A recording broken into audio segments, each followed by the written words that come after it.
Welcome back to This Film Not Rated, a branch of the Music City Drive-In Podcast Network. I'm Eric. I am Curtis. And we're here to talk about movies where we don't rate them, okay? Uh-huh. And we talk full spoilers. There is no real objective truth to a movie, but we're on a hunt to prove that wrong. And so if you are able to, you will win our gauntlet, at which point you win an award as someone who has done the impossible. You've been objective about a movie, and you might get a secret surprise from us that we haven't come up with yet.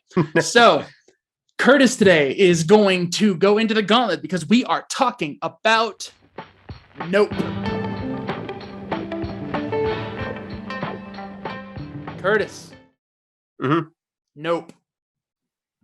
Was it good or bad?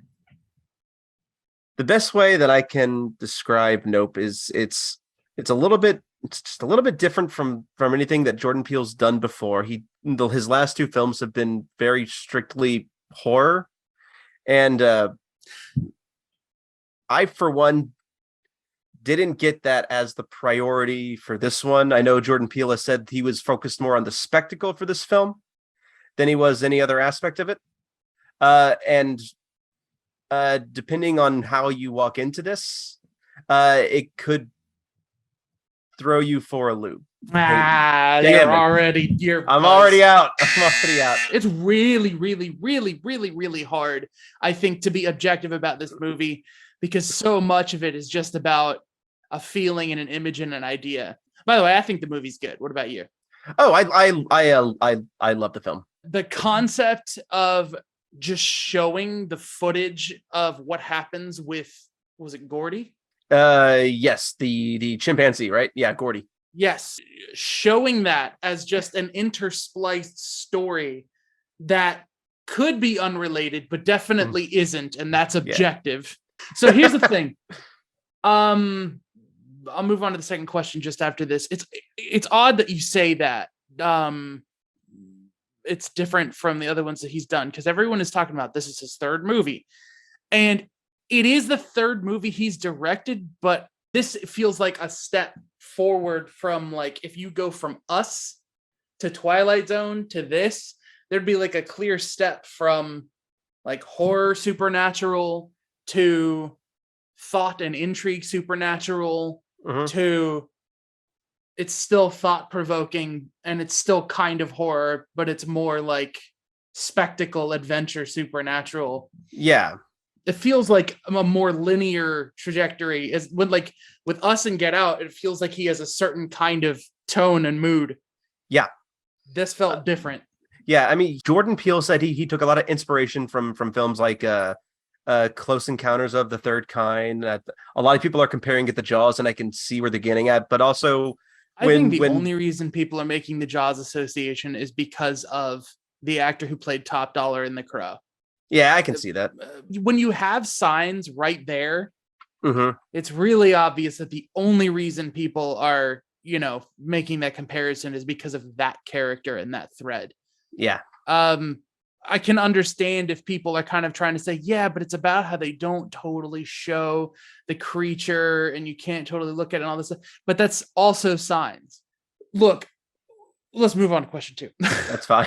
Fair enough. Because a lot of people have a really hard answer to this question. What was the best scene?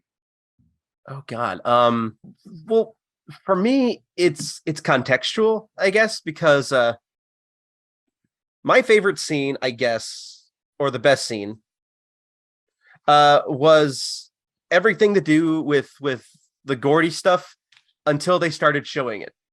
I liked it a lot better when you didn't see the actual mayhem and the gore. I was really happy with what they were doing when he was behind the hanging curtain.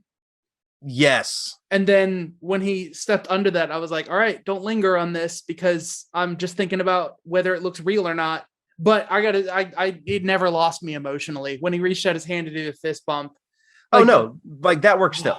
The dread in that scene of how perfectly I love the cutaway where there's this music, this like dread music when the guy's describing the Saturday Night Live sketch, and then it just cuts to the shot of his face and it has blood on it.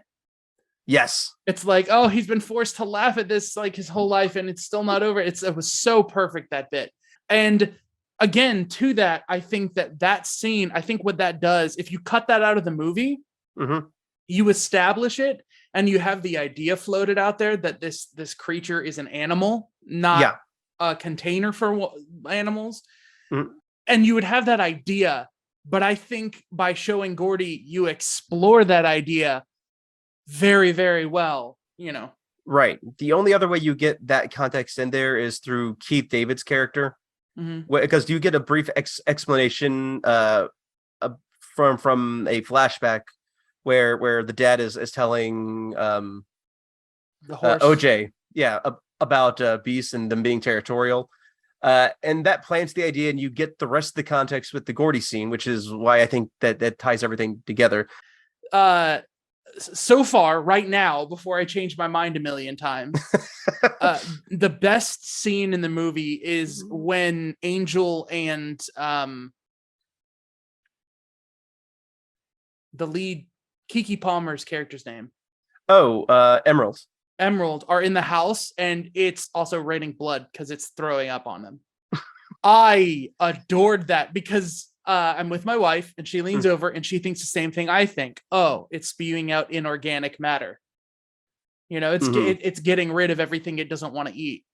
And then no, I love the idea of an alien thing being so alien that you can't explain anything about why it's doing what it's doing.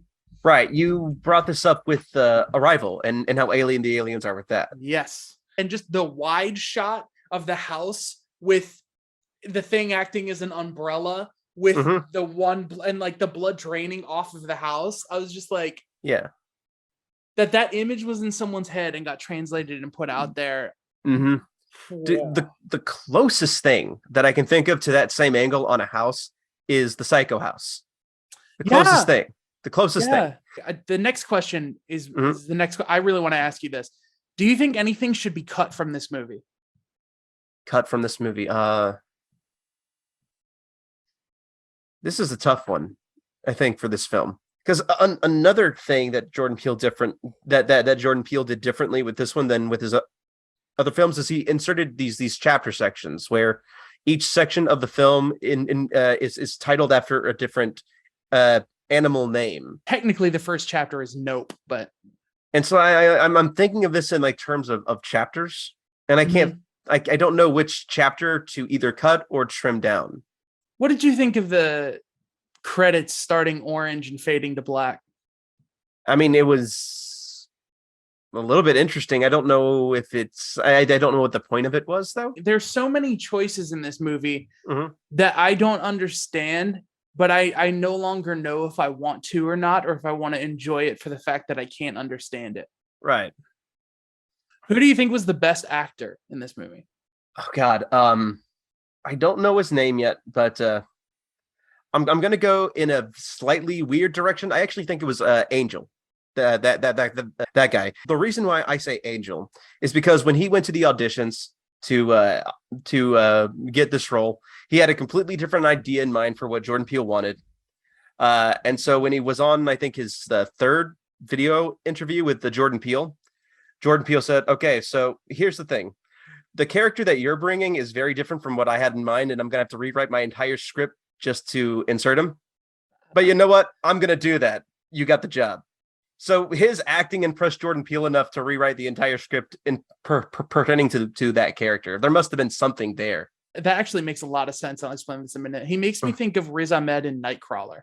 Okay. I know you haven't seen Nightcrawler yet, but it's the cool thing about Angel for me, who did not remember Angel from the trailers at all, was that it feels, the way that he's introduced feels like a familiar screenplay beat, which is you meet a quirky tech character. I don't know why the only movie that's coming to mind right now is Halloween Resurrection. How the kid is talking to him, and his part is it's a sidelined part where he's supposed to be helping them, and like around the third act he's helping give the girl directions to run around. It made me feel like he was going to be secretly watching them, and then in the end they were going to get some unexplained piece of alien tech and they were going to need to use it against the alien, and I felt like I could see the whole movie coming. Okay. And then he went to their house and admitted that he had watched their stream, and then he stayed. And then it became a bigger and bigger character, and he was just part of the main fold. And I love that. Yeah, he just kind of like slowly integrated himself into the story. Yeah. It's like he forced himself to be a part of it. Yes, which is funny because that's what you're explaining in behind the scenes. As he sort of accidentally willed his character into the movie, and that's how it comes across on screen, like his character. Okay. Yeah. So yeah. And then so we were talking about this because some people are talking about the lead from Get Out. Oh, God. Daniel Kaluuya. Yes, thank you, Daniel Kaluuya. He's the half lead in this one too. So we were talking about him playing everything very withdrawn and reserved. Yeah. And some people are talking about that being like wooden performance.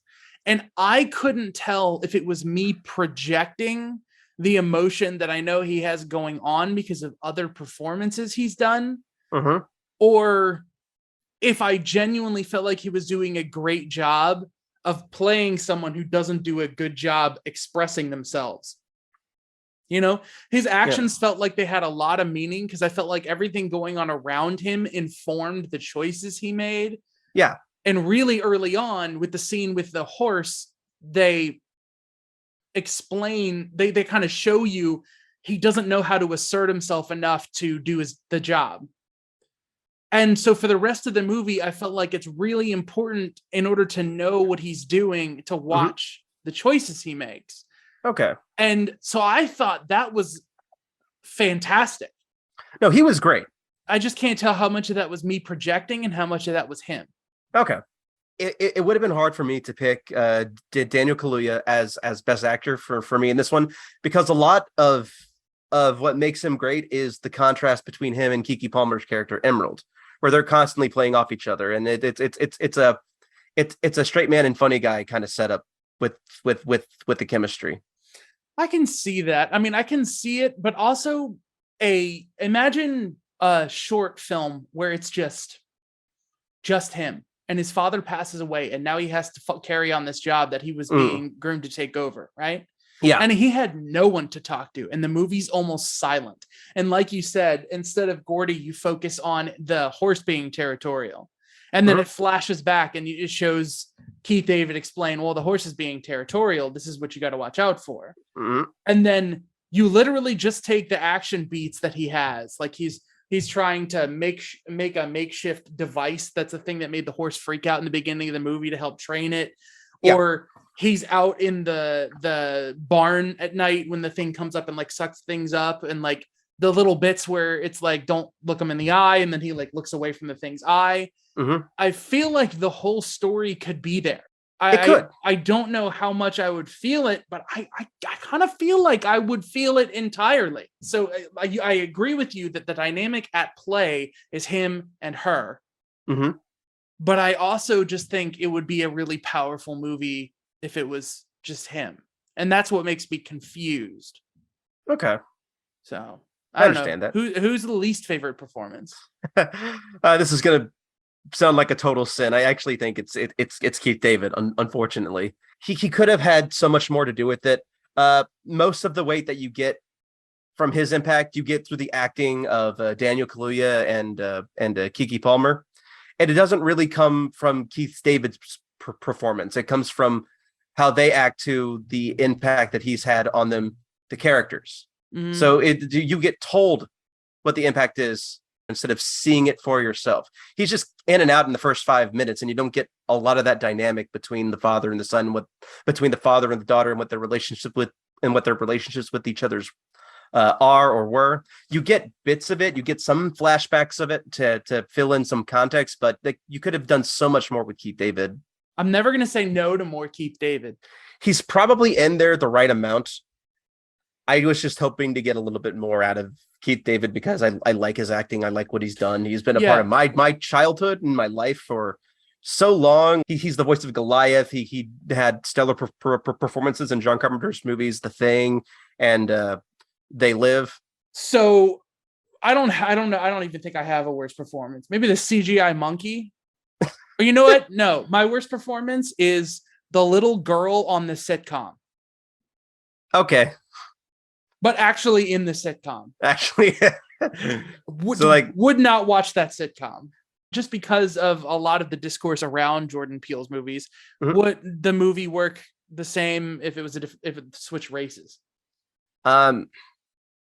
Probably not. And I say probably not because there's probably something in there that I missed because I'm a pasty white guy. So there's probably context in there that I missed. Just like we were talking about, and the way that we round out the activity among animals by showing a bunch of different contexts. Mm-hmm. Again, someone else, I guess, would have to speak to whether the experience in this particularly Black or particularly Asian or particularly I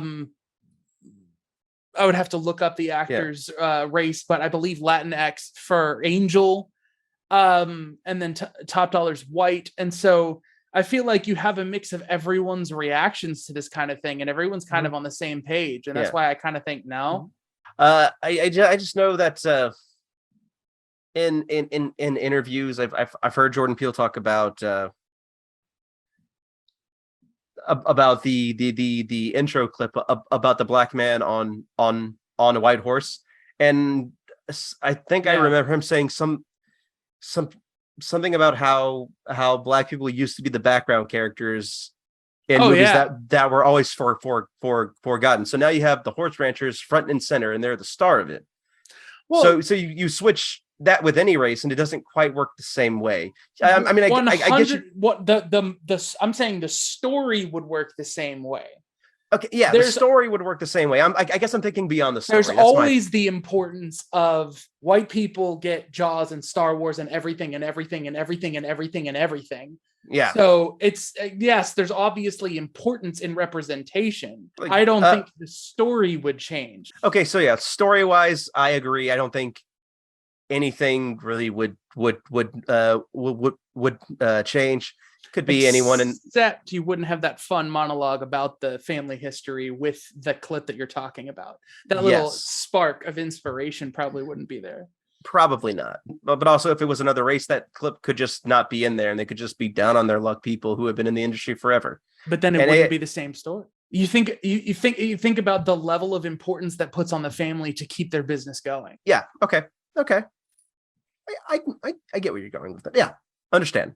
Yeah. But so like on a hyper meaningful sense, yes. On a story aspect, little would change, if any. Yeah. So give me the best quote from the movie. Nope.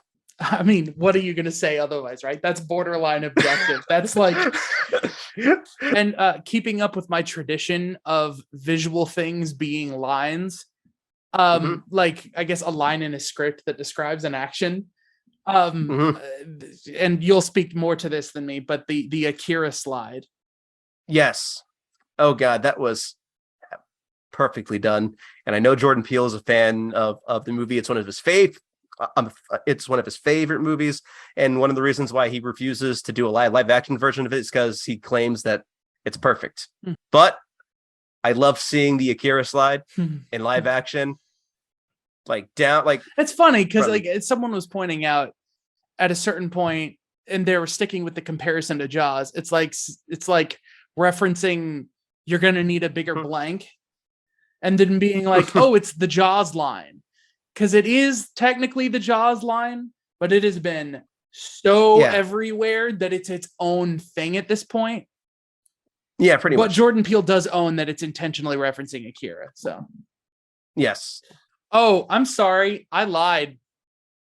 My favorite line of action in the movie is actually when he cold cocks that kid in the face who's pretending to be an alien.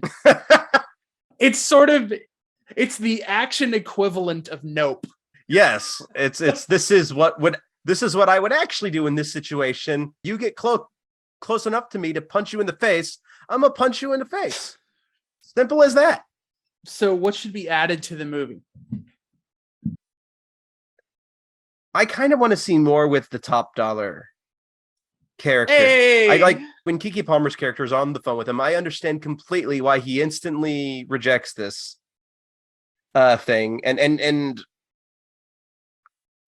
I don't get why it just takes a couple of interviews or this weird incident on the news to convince him that something's going on when it just could be anything else other than aliens. Well, he barely needs any information to shut her down and know immediately that she's just fame seeking. Yes. So he barely needs any information to realize what's going on. Like, I think it's a good way of representing intelligence in a character that they're able to connect dots like that. Mm-hmm. But yeah, to me, that's where I get into my biggest nitpick, because I don't have really any criticisms. I only have nitpicks about this movie for now. Same. Which is that character's story seems like the point is to just pay off the footage in his camera. Mm-hmm. Not for any story purpose, just for the idea of people who are passionate about seeing the footage. Because you just get like a shot or two of the in-camera viewpoint, quote unquote. Yeah. And while he's going up, and that's supposed to be like the impossible shot that he's the whole thing is I get the impossible shots. Right? Yes. So that whole sequence of events, I'm sitting here like wondering what's going to happen next. And the movie kind of makes me feel like I'm at fault for wondering what's going to happen next, because it's like he leaves Angel, and then Angel starts to wrap himself up in a barbed wire fence, which makes me feel like something's going to happen that didn't happen, which is him getting sucked up and it tearing the insides and him coming back out. See, I thought he was going to get torn in half, and that didn't happen. Same. But that's the thing. It's all these things start happening around this point where Angel, where Top Dollar, does this thing. They makes this move, and it makes it feel like it's significant, like something's going to happen. And then there's just these little beats over the movie, which is you find out that the alien's face is, layered squares. The camera eye on the sitcom with Gordy is layered. It has segmented squares. Yeah. And that's in the opening shot, when things pull out, the metal tube you're looking out of is square. Like framing the footage with that. And that's why I think it's important they shot it with IMAX cameras, even though I'm not going to see it in IMAX. But it just feels to me like the whole thing is for people who are into film to visually understand the importance of looking at something on film. And so it's like, there's the footage. But in the story, it's nothing. It's not like they find the footage in the thing's carcass later. And so I'm just picturing a mid-credits, post-credit scene, last like just like right when you see the orange on horseback, you cut to a scene. Angel is stumbling his way towards them from the desert, and he sees the thing falling, and he sees a little trail of debris, and he covers his head and a bunch of debris falls. And one of them is the dude's camera lens. Which would work very well and fit nicely because Angel's the one who's there filming with them during the thing. Yeah, but that's me feeling like I want something to happen. I feel like I'm going to watch the movie 2 more times and all of a sudden feel differently about it and understand something different. Like with us. Right. Like when he does such a good job of something that I wasn't 100% sure of with The Lighthouse, even though I like that movie a lot too, where he leaves things ambiguous enough that you can pull from it, but the movie still stands on its own. Like you can enjoy the movie as just a ride that hits points till the end, and you can pull meaning out of it any way you want. And that gives you stuff to chew on rather than just, complain about it on the internet. So like, and the shoe in Gordy's scene, the shoe, Standing straight up. That was so freaking I feel weird. like that's going to be genius down the line. But right now, the bit that my brain is pulling on that, it's a out of this chaos. There are things you can't explain, and that's part of the terror of it. Yeah, and we put that on the supernatural all the time. Yes. Okay. And this ape's terror results in this little unexplained thing. So when we go to look at this other creature and we see unexplained phenomena happening, we can accept that as being a consequence of an animal. Yeah, like behavioral traits are universal. Kind of, yeah. So what was the point of the story? Because we've been dancing around this with this, so this is technically answered. What was the point of the story? What was the point? I mean, the point in the reality of the movie was to get this alien creature away from the farm. So what was the point of telling this story? What was the point of telling this story? Nope. Is the story of a shattered family, and ultimately the point is to get that shattered family back together, and for the brother and sister character to come to a deeper understanding of each other and what makes them tick. That's a good one. That's one I wouldn't have thought of. That's awesome. To me, it's the kind of the story is the story of animals and embracing the again, kind of jumping off of us, embracing the nasty of animals. Because human beings are animals, and that's the other thing is I kind of question that comparison, and I don't really like the connecting those things and whatnot. There's a relationship between man and animal, and there's sort of a fear of, we think we're at the top of the food chain, but what if we're not? And okay, I know how to put this. More than Jaws, it's Moby Dick. Yes. It's just the idea of trying to grapple with something that seems futile.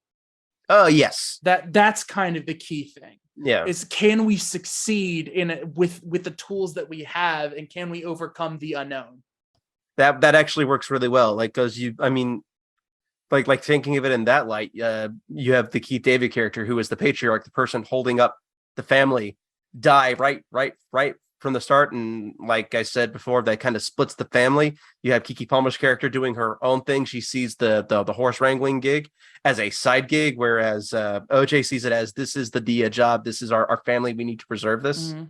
It's two different mindsets, and it takes the film for it to come for it to get to that point, but there is a certain amount of respect that they have for each other by the end of it all. Yeah. And that's the thing, you have that, you almost, if there was a little bit more Keith David, and this might be the place where I agree there could have been, have that Godfather / Game of Thrones structure, where you put everyone in place, and cutting off the head of the family sends everyone on a journey, and they have to grow to become who they're going to be. But it's odd because most of them do not change at all. No, they don't. So it's not really a story about arcs. It's more of a story of perseverance and which works overcoming an obstacle, and that's just as valid. Yeah. So is there another movie better than this one for a similar experience? The main one that I get for inspiration is Close Encounters of the Third Kind, and I can respect that movie for what it is. It is so hard to get into. Oh, I love that movie, but there's nothing even remotely scary about it. And a lot of people are saying there's nothing remotely scary about this. And I got to say, I'm sort of an anomaly, because I have this fear, this sort of phobia. It's irrational, of like, what if the sky has been just a closed eye the whole time, and one day it opened? And that's how cosmically huge the creature you're looking at is. Yeah. The closest movie I can think of to this one would be Jaws in that sense. And even then, I would watch Jaws for completely different reasons than Nope. So did you learn anything about making movies from watching this? Making movies. A lot of the meta about this movie is about film and how to get a shot and what and the importance of it. So like in the climax of the movie where where OJ is on the horse and the creature's just about to get him and he releases those flags and you get this nice wide shot of the creature kind of turning belly up and kind of flowing outward. And you get the impression that that's the shot that the IMAX camera in the movie is actually getting. That's kind of interesting. Yeah. It's definitely a movie that's about people who are into making movies, and it's kind of so it's kind of friendly to people who are into movies and movie making. And I think that's why this is kind of a critical darling, even though it's getting like a lower score on average than two other movies. So you know, I don't know. What about you then? It's not important to have to justify everything you put in a movie, very much so, because of the parallels between Gordy and Jean Jacket. Yeah, that's huge to me. It's like you tell this one story and people will get this other story. And you don't have to sit there and explain it to everyone. Like that is huge. So what would make you watch this again? Just the scope of it. I find like the actual thing highly fascinating. I am thoroughly entertained by damn near every single character in this movie. To the point where after I was done watching it and thinking about it, I wanted to go back and watch it again. I don't know. It's kind of like the most action adventure film, the most commercial film that I've seen him do right now, and it's kind of like easy for me to fall into it and just get sucked in by everything. So would Nicolas Cage have made it better? Nicolas Cage as the top dog character may have been pretty as funny. Their dad. He adopted them. They're just adopted children. And he was adopted, so the family is still Black history roots in horror or in Hollywood. So the Black great grandfather adopted Nicolas Cage at some point, and then Nicolas Cage adopted them, like the actual bloodline. Yeah. Yeah. Okay. Yep. Who would you cast Daniel Kaluuya as in the DCEU, because he's already in Black Panther? Yeah, and the DCEU. Jason Todd. That's mine. Jason Todd. I can see him doing Jason Todd. I can actually see him as Aqualad. Yeah, that's fair. So Bang, Marry, Kill, the main characters. So I am going to answer after you. Yeah. If I'm gonna marry anyone, it's gonna be OJ. I kind of like that kind of stay-at-home reliability, like down-to-earth kind of character. Well, then you can't bang his sister. I can't bang his sister. It's not going to be well for your marriage. So, Jean Jacket has that nice big hole. It's too big. Either way, you kill Jean Jacket. I'm not going to have that around. Okay, fair. As far as Bang goes, it's probably Angel. It's probably Angel if it's not the sister. Yeah. Yeah. No, I'm going to marry Glenn. I don't remember his actual name or whatnot, but I'm going to marry him. And I am going to, I don't even care if it's endangered. Jean Jacket has got to go. It's a wild beast. You can't have a wild beast on your property. It's kind of scary because it's like, that's that concept of humans fear what they don't understand. And it's a reaction I'd like to think isn't in me that I would want to understand. But no, I just want it to be killed dead so it doesn't move anymore. Even like I don't see like sea creatures from the deep I've never seen before and think, oh, that needs to be caged and whatever. It's very specifically if I became aware that something like that had those qualities, I wouldn't need it to become aggressive before I would be like, nope.